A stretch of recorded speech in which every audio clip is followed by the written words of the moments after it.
ঈদ মোবারক। সবাইকে পবিত্র ঈদ উল আজহার শুভেচ্ছা জানিয়ে শুরু করছি এশিয়ান দেশ সংবাদ। সাথে আছি সাবরিনা জিয়া। এবার চলে যাব পুরো সংবাদে।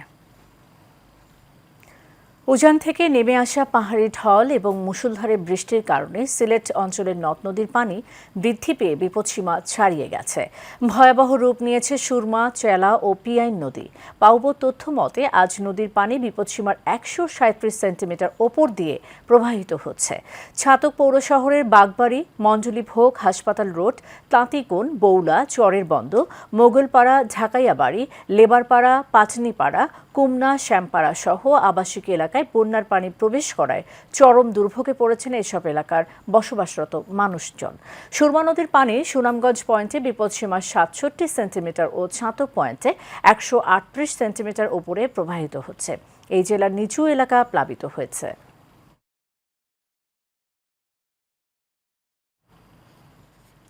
দেশের বিভিন্ন স্থানে নদ নদীর পানি বৃদ্ধি পাচ্ছে, তলিয়ে যাচ্ছে নিম্নাঞ্চল। এরই মধ্যে বন্যার শঙ্কায় রংপুরের মানুষ আতঙ্কিত হয়ে উঠেছেন। নদ নদীর পানি বৃদ্ধি পাওয়ায় বন্যার পদধ্বনি শোনা যাচ্ছে। পানি উন্নয়ন বোর্ড সূত্রে জানা গেছে, বেশ কয়েকদিন থেকে তিস্তা সহ বিভিন্ন নদ নদীর পানি বাড়তে শুরু করেছে। নদীর পাড় এলাকায় বন্যার আতঙ্ক দেখা দিয়েছে। উজানের বৃষ্টির পানির ঢলে তিস্তা নদীর পানি বাড়তে শুরু করেছে। পানি আরও বৃদ্ধি পাওয়ায় শঙ্কায় ইতোমধ্যে ডালিয়া তিস্তা ব্যারেজে 44টি জলকপাট খুলে দিয়েছে কর্তৃপক্ষ।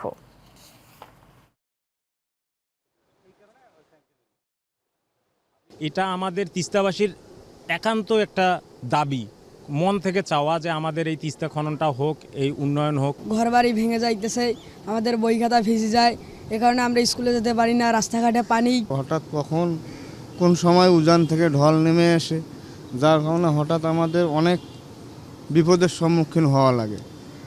যেমন সেক্ষেত্রে আমাদের এই তিস্তা সাপোর্টিং ব্রিজের এই পাশে যদি ওভারবারটা যদি করে দিত, সেক্ষেত্রে হয়তোবা দুই ধারের মানুষ হয়তোবা এই বন্যা কবলিত এর থেকে হয়তোবা পরিত্রাণ পাইত। বগুড়ায় কোরবানি ঈদে চামড়ার বাজারের এবছরের চিত্র ছিল সম্পূর্ণই আলাদা। বিগত বছরের তুলনায় বাজারে চামড়ার দাম ছিল একেবারেই কম। সরবরাহ স্বাভাবিক থাকলেও ঢাকার ট্যানারি মালিকদের কাছ থেকে বকেয়া টাকা না পাওয়ায় অজুহাতে বগুড়ার মাঠ পর্যায়ে এবং শহরের বাজারে স্বল্প মূল্যে কেনাবেচা হয়েছে কোরবানির চামড়া। ট্যানারি মালিক ও ব্যবসায়ীদের সিন্ডিকেট এবার মূল্যধসের মূল কারণ। ফলে শহর থেকে গ্রাম সর্বত্রই চামড়া কেনাবেচা হয়েছে নামমাত্র মূল্যে। জেলা চামড়া ব্যবসায়ী মালিক সমিতি বাজার ধসের জন্য ঢাকা ট্যানারি থেকে টাকা সরবরাহ না করাকে দায়ী করেছেন। এই কারণে চামড়ার বাজার খুবই সীমিত, এত দুর্বল যে মানুষ ব্যাপারীরা সে কান্নাকাটি করছে। আমরা ট্যানারির থেকে কয়েক কোটি টাকা পাবো, সে টাকা ট্যানারি আলাদা দেয় না। দুইটা ট্যানারির কাছ থেকে আমরা টাকা পাবো, এক ট্যানারি থেকে 1,70,00,000 টাকা, তারা দেয় না। আর একটা ট্যানারি থেকে পাবো 24 লাখ টাকা, তার কাছে চেক আছে, তারা দেয় না।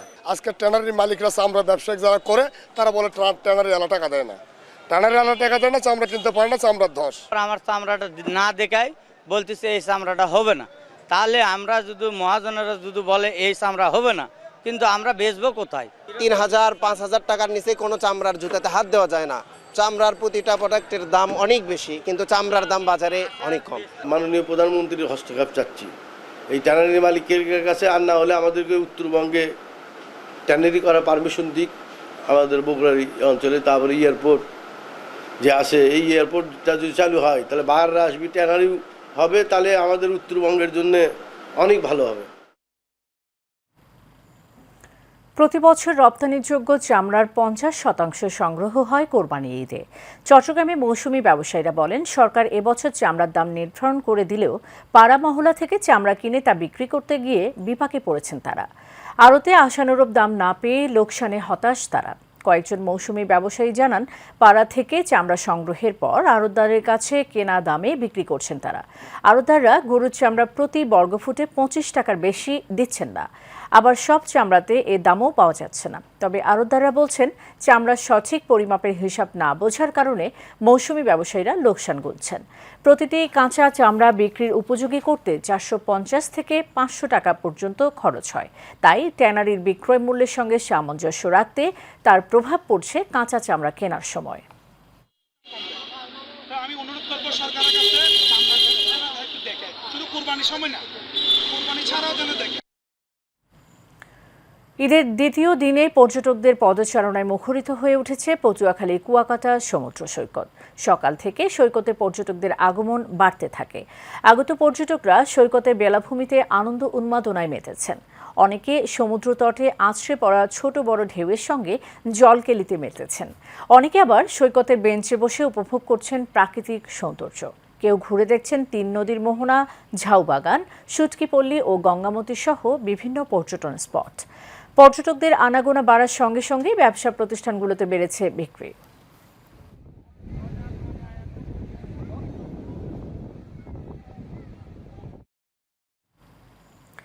সেবাই একমাত্র লক্ষ্য, এই স্লোগানকে সামনে রেখে লুদুয়া ভূঁইয়া স্টেট ফাউন্ডেশনের ঈদ উল আজহা উপলক্ষে 3টি গরু কোরবানি করে হতদরিদ্রদের মাঝে মাংস বিতরণ করেছেন। লুদুয়া গ্রামে যারা কোরবানি দিতে পারেনি তাদের জন্যই এই উদ্যোগ গ্রহণ করেন ফাউন্ডেশনের president Abul Kalam Bhuiyan, vice president Jamal Bhuiyan এবং সাইদুল বাকিন ভূঁইয়া। ফাউন্ডেশনের সদস্যদের সঙ্গে নিয়ে জনকল্যাণমুখী কার্যক্রম অব্যাহত থাকবে বলেও জানান তারা।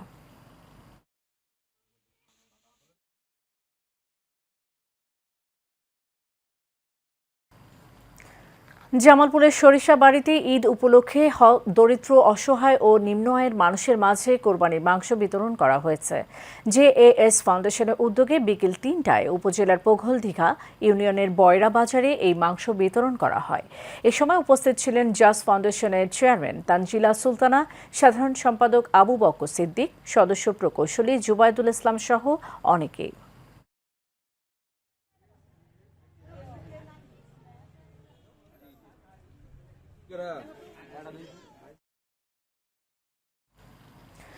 ঈদের ছুটিতে জমজমাট গাজীপুরের আশপাশের বিনোদন কেন্দ্রগুলো। এসব বিনোদন কেন্দ্রে ঢাকা সহ আশপাশের জেলাগুলো থেকে ঘুরতে আসছেন অনেকেই। ঈদ উপলক্ষে বিভিন্ন প্যাকেজে ছাড়ও দেওয়া হয়েছে দর্শনার্থীদের জন্য। সংযোজন করা হয়েছে নতুন নতুন রাইড, তাই শিশুদের পাশাপাশি বড়রাও আসছেন এই পার্কে।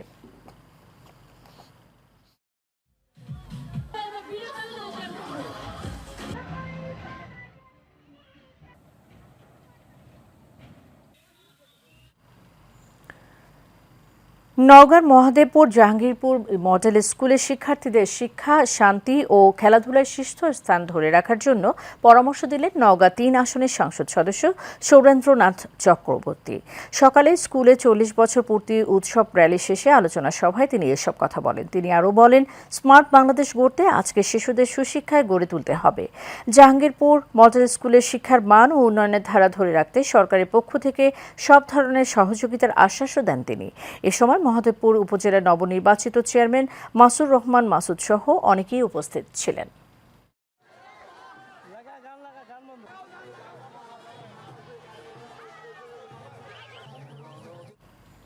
দর্শক, এশিয়ান দেশ সংবাদ এ পর্যন্তই। পরের সংবাদ সন্ধ্যা 6টায় দেখার আমন্ত্রণ রইল। ধন্যবাদ সবাইকে।